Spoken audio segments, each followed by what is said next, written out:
My MIL booked a family cruise for everyone except me. So I showed up in the Caribbean on my family's mega yacht. Now she's begging for an invite. My mother-in-law Diane announced the family cruise at Sunday dinner. I've booked us all on a 7-day Caribbean cruise for Christmas. She pulled out printed tickets and started handing them out. One for my husband Brett, one for his sister Amy, one for Amy's husband, one for Brett's brother, one for his brother's girlfriend who'd been dating him for 3 months. Then she sat back down. I waited. What about mine? I asked. Diane looked confused. Oh, I figured you'd want to spend Christmas with your own family. You're always talking about them. I hadn't mentioned my family in months. Brett just sat there eating his potatoes. But I'm Brett's wife. We've been married for 4 years. Diane shrugged. Well, the rooms are already booked. It's 5 people, and the ship doesn't allow 6 to a suite. You understand. The girlfriend who'd been around for 3 months was going, but I wasn't. This wasn't new. Diane had been doing this for years. The family reunion in Vegas? Sorry, the hotel room blocks filled up. The weekend at their lake house? We assumed you were working. The wine tasting tour? It's really more of a blood family thing. But a cruise was different. A whole week watching my husband leave for a vacation I wasn't invited on. Brett tried to smooth it over in the car. Maybe we can book you a ticket separately. You could get a room on a different floor. I asked if he was seriously suggesting I book myself onto a cruise where his entire family already had rooms together. What else can we do? She already paid, he said. What he could do was obvious, but he wasn't going to do it. That's when I called my father. My family had money. Real money. The kind where we had boats with names and houses in multiple countries. I'd never flaunted it because I loved Brett for who he was, not what he had. But Diane had pushed too far. Dad, I said, I need to charter the Mariana for Christmas week. The big one. My father didn't even ask why. Done. Where to?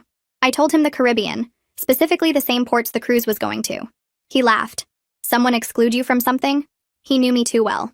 The next Sunday dinner, Diane was going on about the cruise again, showing photos of the ship, talking about the dining room, the activities. Such a shame you can't come, she said to me. But you'll have a nice, quiet Christmas here. I smiled. Actually, I won't be here. My family's doing something that week too. Diane barely looked up. That's nice. A little local get-together? I pulled out my phone and showed them the yacht. 180 feet of pure luxury.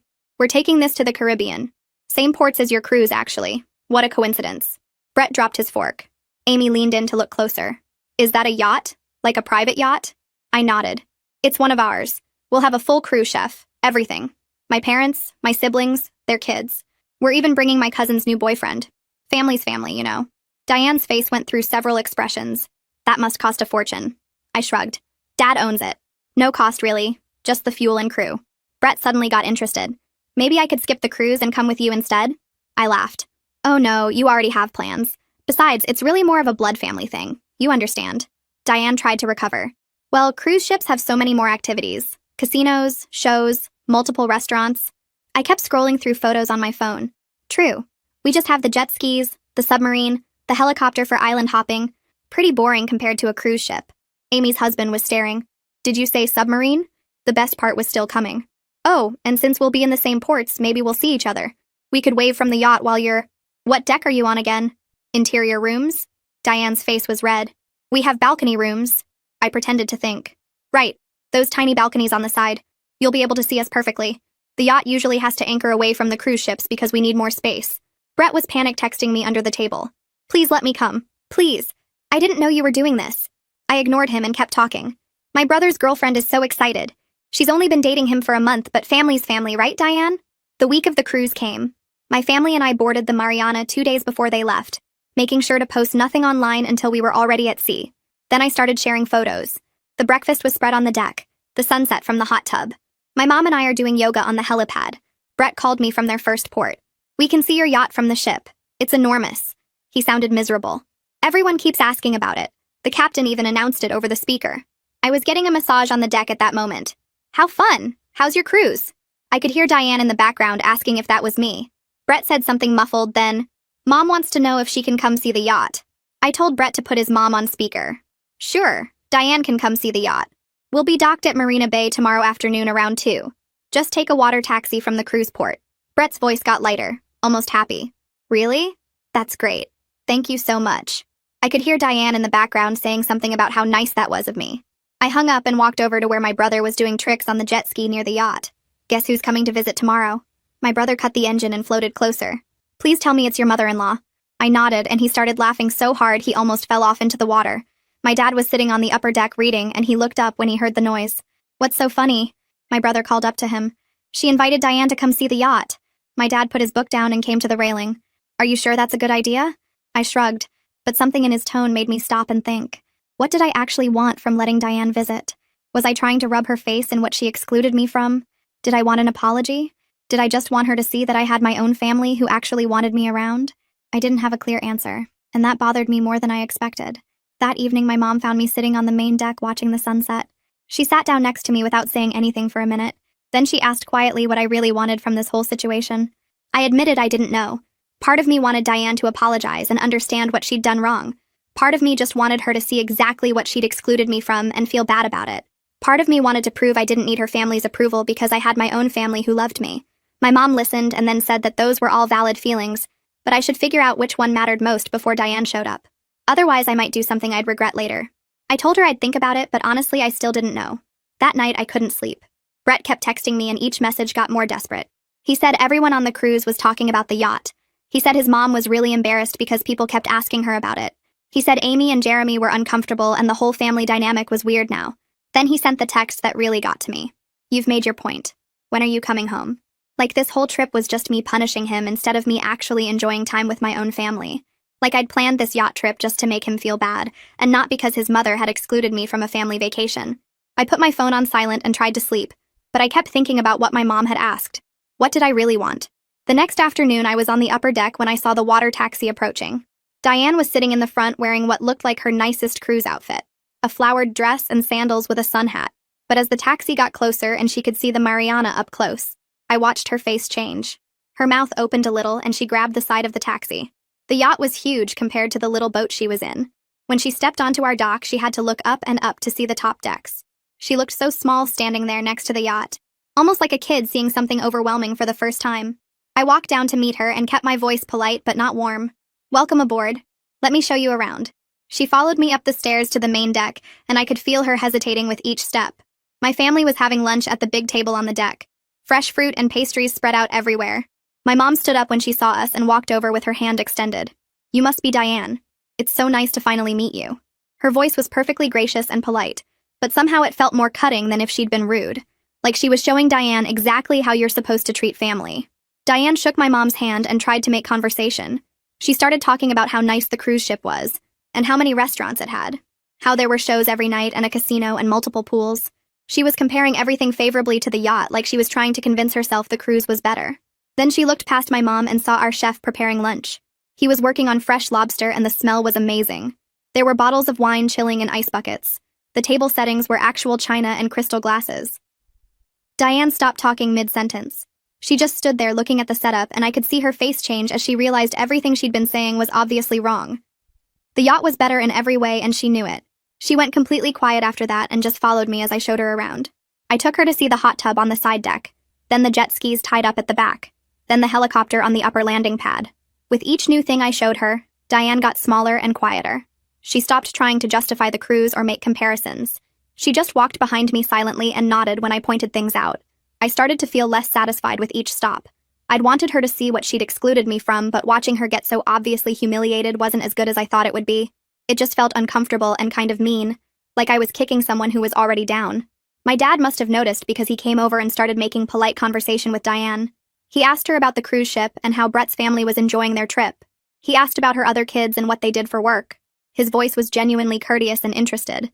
Not fake polite like he was mocking her, but actually kind, which somehow made Diane's treatment of me look even worse by comparison. She stumbled through her answers and kept glancing at me like she was trying to figure out who I really was. Like she'd thought she knew me for 4 years, but was realizing she'd been completely wrong. My dad kept the conversation going easily while Diane got more and more uncomfortable. Finally, Diane cleared her throat and asked if Brett could come visit too. I told her of course he could take a water taxi over whenever he wanted. She looked so relieved and immediately pulled out her phone to text him. I could tell she was hoping his presence would make this whole thing less awkward. Or maybe she thought he could convince me to stop whatever I was doing and just forgive everyone and come home. I watched her type quickly on her phone and hit send. Then she looked up at me with this expression I couldn't quite read. Part embarrassment, part confusion, part something else I didn't recognize. Diane opened her mouth and I could see the words forming before she spoke them. "I didn't know your family was so wealthy. I mean, if I had known." I held up my hand and she stopped mid-sentence. I told her the money wasn't the point and never had been. The point was that she'd been excluding me from family events for 4 years, whether it was a cruise or a weekend at the lake house or a wine tasting tour. My family's money didn't change the fact that she'd made me feel like an outsider in my own marriage. Diane's expression shifted from apologetic to defensive, and then back to something like shame. She looked past me at the yacht and then back at my face like she was trying to recalculate everything she thought she knew about me. She started to explain that she really did think I preferred spending time with my own family, that she was trying to be considerate of my needs. I cut her off and asked her directly why Jeremy's girlfriend of 3 months was more family than Brett's wife of 4 years. The question hung in the air between us, and I watched Diane's mouth open and close without any sound coming out. She looked down at her hands and started picking at her cuticle. The silence stretched out, and I didn't fill it. I just waited while she stared at her fingers, and couldn't come up with a single answer that would make sense. A water taxi appeared around the side of the yacht, and I saw Brett climbing out onto our dock. His shirt was wrinkled, and his hair looked like he'd been running his hands through it. He walked across the deck and went straight to his mother first, not to me. He looked around at the yacht with wide eyes and told Diane how incredible it was, how massive, how luxurious. I felt heat spread through my chest watching him try to smooth things over with her, before he'd even acknowledged what she'd done to me. He was still doing it, still prioritizing her comfort over everything else. Diane grabbed his arm and started talking quietly to him, but I could see her gesturing at me and at the yacht. Brett nodded and put his hand on her shoulder like he was comforting her. My brother's girlfriend came up from the lower deck right then with a drink in her hand. She'd only been dating my brother for a month, but she walked right over to Diane and Brett with this warm smile and introduced herself. She shook both their hands and asked about their cruise, genuinely interested and friendly. My brother followed her up and casually mentioned how glad he was that she could join us on such short notice, how his family always made new people feel welcome right away. Diane actually flinched when he said it. Her whole body did this little recoil, and she looked at my brother's girlfriend and then at me, and I could see her making the comparison in real time. Brett finally turned to me and touched my elbow. He asked if we could talk privately, and his voice had this strained quality to it. I nodded and led him to one of the smaller lounges on the side deck. We weren't even sitting down yet when he started talking about how embarrassed his family was, how everyone on the cruise ship kept asking about the yacht, how the captain had made announcements about it. He paced back and forth in the small space, and I realized he still didn't understand why I was upset. He was focused entirely on his family's embarrassment, and not at all on the fact that his mother had excluded me, and he'd let it happen. I told him I didn't charter this yacht to embarrass his family. I chartered it because his mother excluded me from a family vacation, and he sat there and let it happen without saying a single word in my defense. Brett's hands moved in frustration, and he argued that I could have just talked to him about it instead of making this big statement. I reminded him that I did talk to him about it, and his solution was to suggest I book myself a separate room on a different floor. His face changed when I said that, and he went quiet for a second.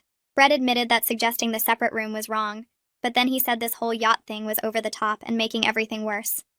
I asked him if he would have actually stood up to his mother if I'd just stayed home quietly and accepted being excluded. He looked away from me and stared out the window at the ocean. I waited for him to answer, but he couldn't do it honestly. He knew, and I knew, that he would have just let it slide like he always did. We stood there in silence for a moment, and then I walked back toward the main deck. Brett followed behind me without saying anything else.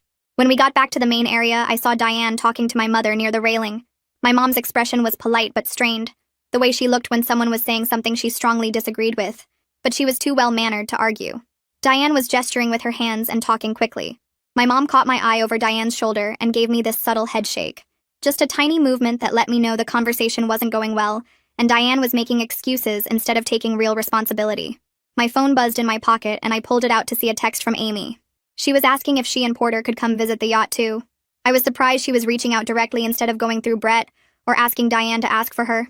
I texted back that yes, they were welcome to come over. She responded immediately saying they'd get a water taxi and be there soon. I put my phone away and told Brett his sister was coming. He looked relieved, like maybe Amy's presence would make this whole situation less tense.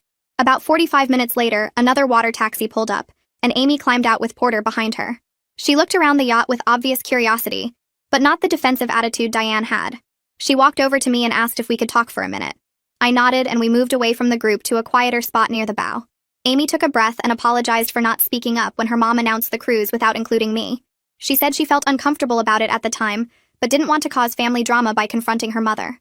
She admitted that was wrong and she should have said something. I appreciated the honesty, even though it didn't fix what had happened, or change the 4 years of similar exclusions. At least Amy was acknowledging it instead of making excuses. Porter stepped closer and put his hand on Amy's shoulder. He looked at me directly and said what Diane did was messed up, and he told her so at the time. He explained that several family members felt uncomfortable with my exclusion, but nobody wanted to confront Diane because she gets defensive and makes everything worse. Amy nodded and added that her mom has a way of turning any criticism into an attack on her character. We walked back toward the main area where Diane was still talking to my mother, and Brett stood nearby looking anxious. The group dynamics shifted the moment Amy and Porter joined us. Diane was in the middle of explaining something to my mom when she noticed her daughter approaching. Amy sat down across from Diane and the conversation paused. My mom excused herself and went to check on something with the crew. Diane tried to continue her explanation about how cruise ships are actually more fun than private yachts, but her voice trailed off when nobody responded. Amy looked at her mother and said gently that this wasn't the first time she'd excluded me from family events. Diane's face flushed red and she started to argue, but Amy held up her hand. She listed the Vegas reunion, the lake house weekend, the wine tasting tour. Diane got more defensive with each example and insisted there were good reasons for all of them. Brett jumped in to defend his mother and said she just has trouble adjusting to new family members. Amy turned to look at her brother and pointed out that I'd been family for 4 years. She asked how long someone needs to be married before they count as real family. Brett opened his mouth to respond, but nothing came out. The fact that his own sister was holding me accountable when he wouldn't hit me hard. I'd been making excuses for Brett's behavior for years, but watching Amy stand up for me when my own husband couldn't made me realize how deep our marriage problems actually went. This wasn't just about Diane. This was about Brett choosing his mother's comfort over his wife's dignity every single time. Another water taxi pulled up to the yacht, and Jeremy climbed out with Camila right behind him. Diane stood up when she saw them approaching. Jeremy looked uncomfortable as he walked onto the deck, and Camila smiled brightly and waved at everyone. There was this awkward moment where Diane realized her son had brought his girlfriend of 3 months to see the yacht she'd excluded her daughter-in-law from. Jeremy's face went red, and he mumbled something about Camila wanting to see the boat. Camila seemed completely oblivious to the tension, and started asking questions about the helicopter and whether we'd used the submarine yet. My dad appeared and suggested we all have lunch since everyone was here. He signaled to the chef, and within minutes the crew was setting up a full meal on the main deck. We ended up with this surreal situation where Brett's entire family sat on our yacht eating food prepared by our private chef. The lunch spread included fresh-caught fish, grilled vegetables, and some kind of fancy pasta dish I couldn't even pronounce. The conversation was strained and awkward. People made small talk about the weather and the islands we'd visited. Brett tried to act normal but kept glancing at me nervously.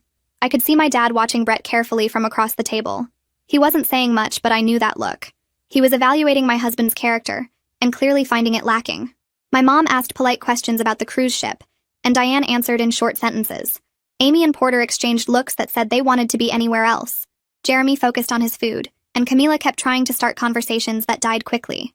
Diane made one more attempt to justify herself halfway through the meal. She said she was actually trying to give me a break from family obligations since I'm always so busy with work. My mother had been quiet through most of lunch, but she spoke up for the first time. She said very politely that excluding someone isn't giving them a break. She explained that exclusion tells someone they don't belong. The table went completely silent. Even Camila stopped talking. Diane stared at her plate and her face turned red again. Brett looked like he wanted to disappear. My dad nodded slightly in agreement with my mom. Nobody knew what to say after that, so we all just finished eating in uncomfortable silence. After lunch ended, Diane asked if she could speak to me privately. I agreed, mostly out of curiosity about what she'd say without Brett there to defend her or make excuses. We walked to the upper deck away from everyone else. The view was beautiful up there, with the ocean stretching out in every direction and the cruise ship visible in the distance. Requested Reds is on Spotify now. Check out link in the description or comments. Diane stood at the railing for a long moment without speaking. She seemed to be working up the courage to say something. When she finally spoke, her voice was quieter than I'd ever heard it. She admitted that she'd always felt threatened by me because I'm educated and successful. She said she worried I'd look down on her family because they didn't have college degrees or professional careers. I was stunned because I'd never done anything to suggest that. I told her I fell in love with Brett despite our different backgrounds, not because of them. I explained that I'd never cared about any of that stuff. Diane nodded slowly and said she could see that now. She confessed that seeing the yacht made her realize how much I'd downplayed my family's wealth all these years. She said she felt foolish for treating me like I was somehow less than her family, when the reality was so different. I stopped her and pointed out that the yacht isn't the issue. The pattern of exclusion is the issue. I told her that money doesn't change the fact that she's hurt me repeatedly over 4 years. She tried to argue that she didn't mean to hurt me, but I cut her off. Intent doesn't matter when the impact is the same every time. I asked Diane directly if she would have treated me differently if she'd known about my family's money from the start. She hesitated before answering, and that hesitation told me everything I needed to know. She finally admitted that yes, she probably would have treated me better. I told her that's exactly the problem with her values. She judged me and excluded me based on what she thought I was worth, instead of treating me like family, because that's what I actually am. We walked back down to the main deck where everyone was still gathered around the lunch table. Diane stood at the head of the table and cleared her throat until everyone looked at her.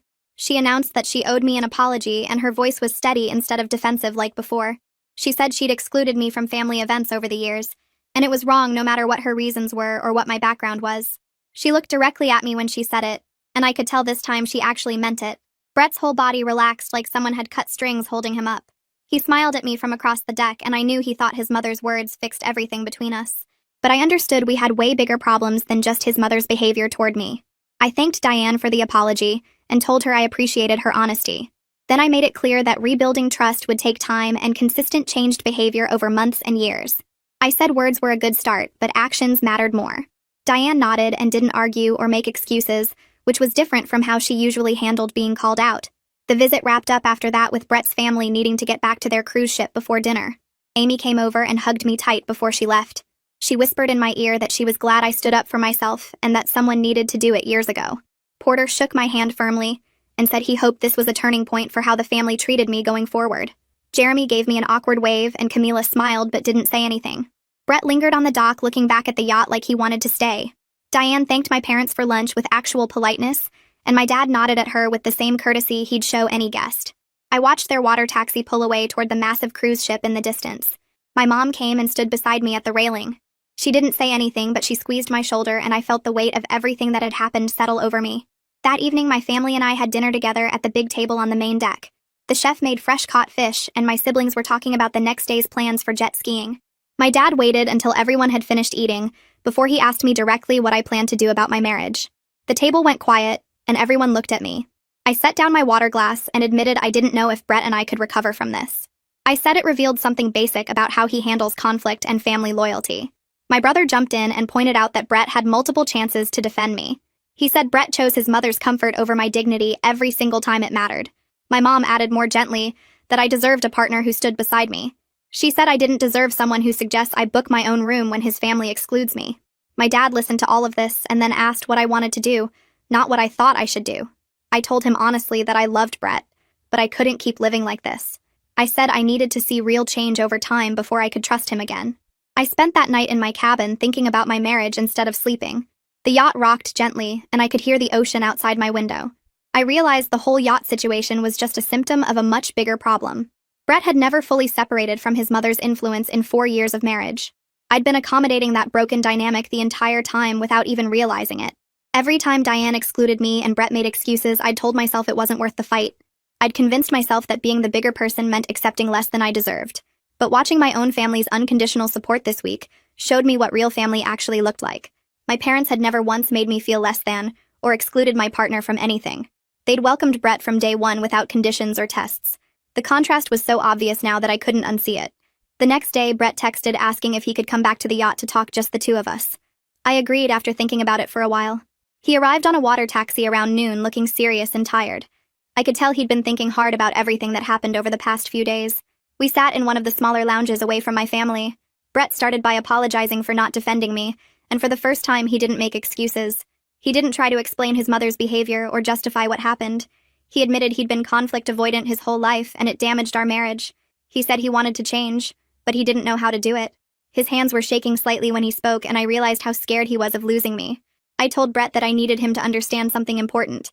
I said his mother's apology didn't fix what he did to me. Diane excluded me from the cruise, but he allowed it to happen. He even suggested I accommodate her exclusion by booking my own separate room. I said that betrayal came from my own husband, not from my mother-in-law. Brett's face crumpled and he put his head in his hands. He broke down and admitted he'd been scared of his mother's disapproval his whole life.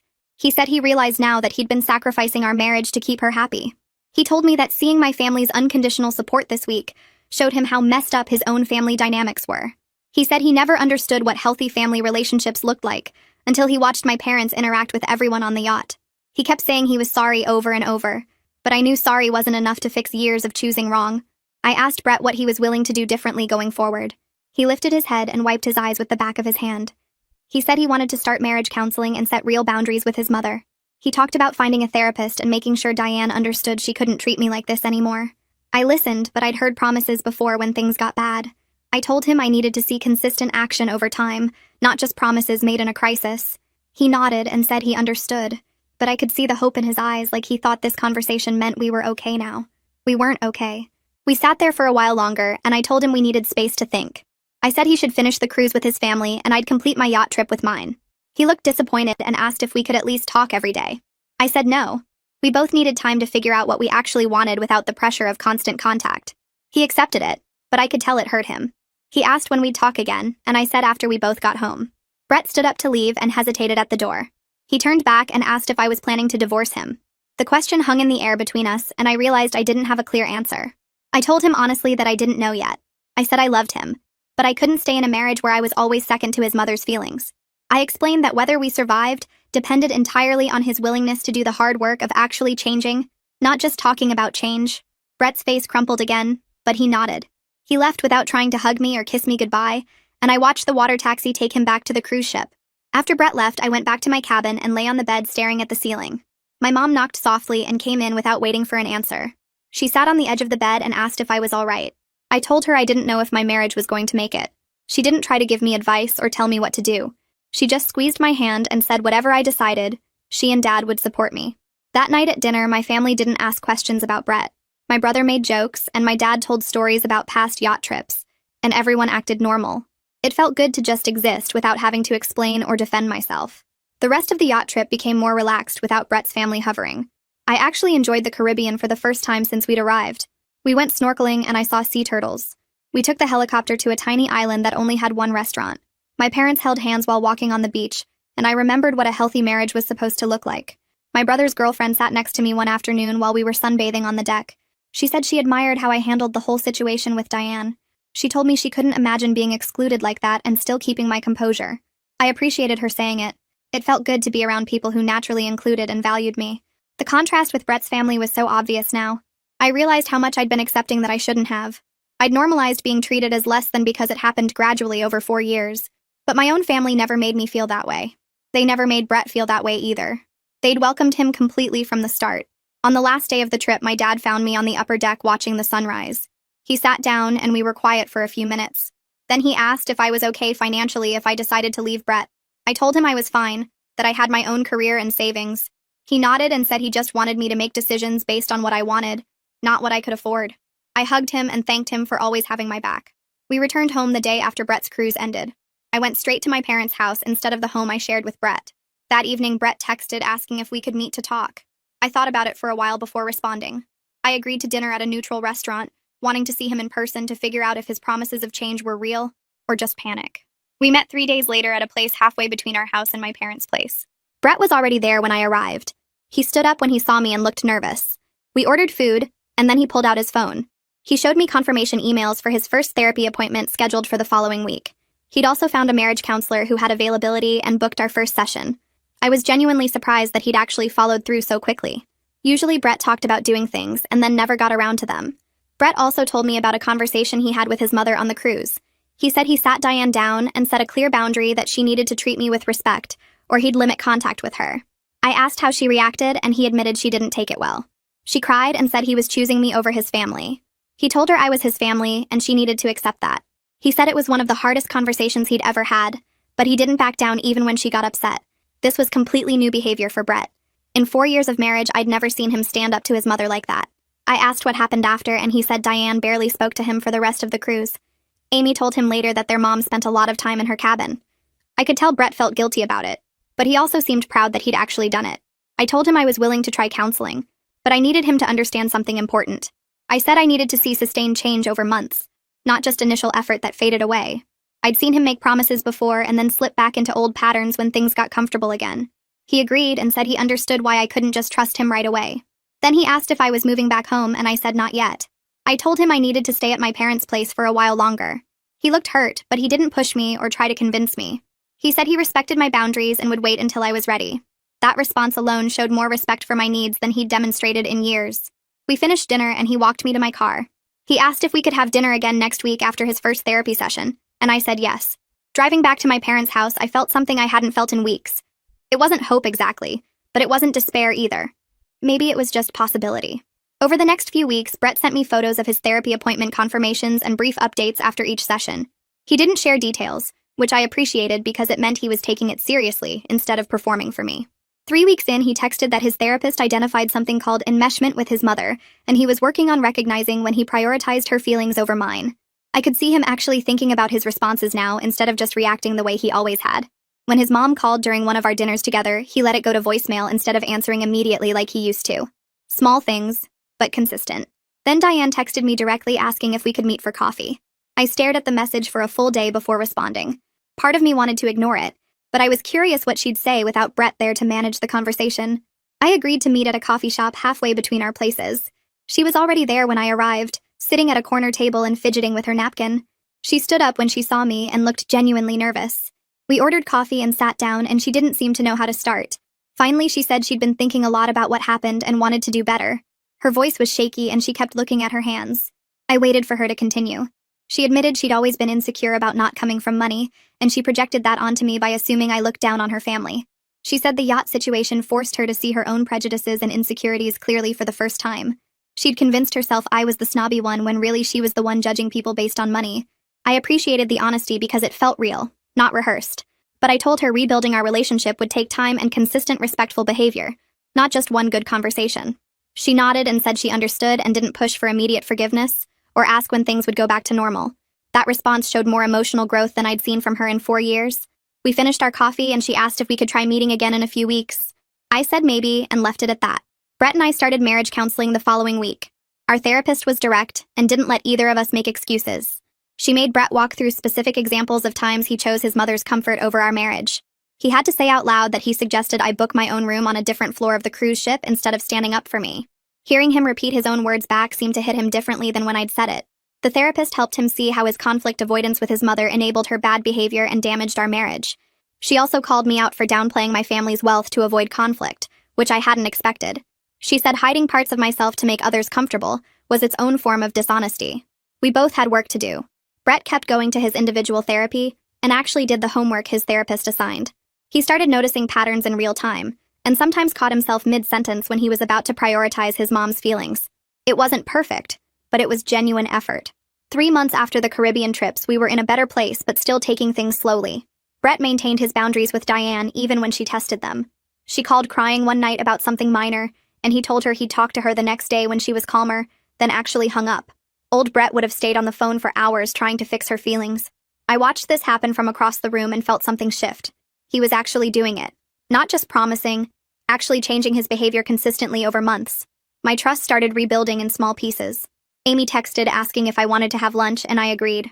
We met at a restaurant near her work, and she apologized again for not speaking up sooner about her mother's treatment of me. She said watching me stand up for myself on the yacht inspired her to set her own boundaries with Diane. She'd told her mom she wouldn't be available for daily phone calls anymore and needed advance notice for family events instead of last-minute demands. She said their relationship was actually improving because Diane respected her more when she had boundaries. I told Amy I was glad she was standing up for herself, but it was hard not to feel bitter that it took me chartering a yacht for anyone in Brett's family to see the problem.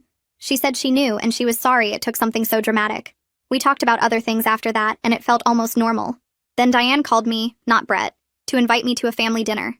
She explicitly invited me first before even mentioning it to Brett. She asked if the following Saturday worked for me and said she wanted to make sure I could come before finalizing the date. It was a small thing, but it showed she was thinking about inclusion differently. I told her Saturday worked and she sounded relieved. The dinner itself was still somewhat awkward but better. Diane introduced me to extended family members I'd never met, cousins and aunts who apparently lived nearby but had never been at family events I attended. She made a point of talking about my accomplishments and our marriage positively. She told her sister that Brett and I just celebrated our 5th anniversary and that I had an amazing career. Brett squeezed my hand under the table and I could see he was genuinely proud of his mother's effort. She was trying. It wasn't perfect, and I still felt guarded, but I could see visible change. After dinner, Brett and I decided to take a weekend trip together, just the two of us. We drove up the coast and stayed at a small inn with an ocean view. We didn't talk about his family or the yacht or therapy. We just walked on the beach and had long dinners and remembered what it felt like to be us without all the drama. He was more attentive than he'd been in years. He asked about my work and actually listened to my answers instead of waiting for his turn to talk. He reached for my hand while we walked, and it didn't feel like he was trying to fix something. It just felt natural. One night we sat on the balcony watching the sunset, and he said he was grateful I didn't give up on us. I told him I almost did. He said he knew, and he didn't blame me.